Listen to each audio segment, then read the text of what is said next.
Bes, alam mo, dapat tinuloy-tuloy mo na yung pagpapalaya sa kanya. Sa akin, tama lang na hindi mo siya pinaalis.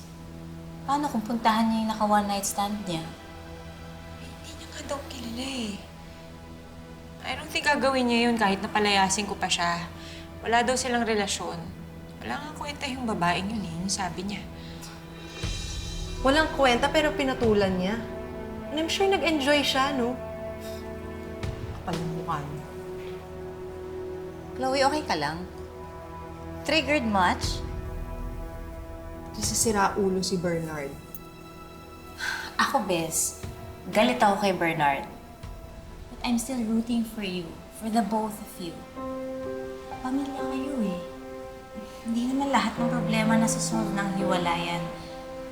Sometimes it's just an easy way out kapag nagkamali yung isa.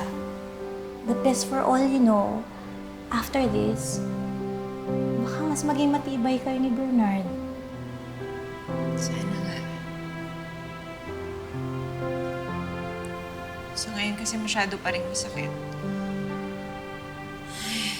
I will just take it one day at a time.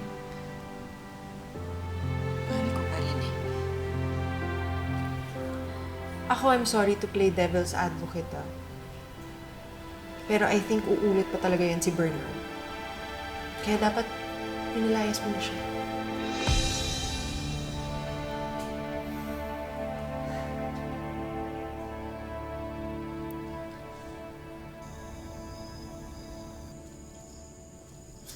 Love, masalakan mo.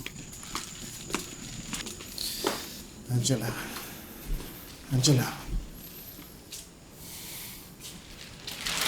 Sabi ni Papa, isuot pa daw yan sa anniversary party. Last minute niyang binili yan para sa'yo. Pinick up ko lang. Salamat.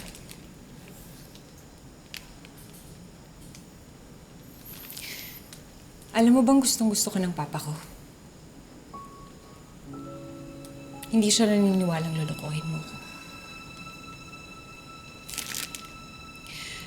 Pakiusap ko sa'yo kung pwede. Huwag nating ipahalata sa party na may pinagdadaanan tayong dalawa. Kahit dun lang. Sige lang. Angela, I'm sorry sa lahat ng nagawa ko sa'yo. I'm sorry. Sa totoo lang, Bernard, gustong-gusto na kitang patawarin. Hindi ko lang alam kung paano.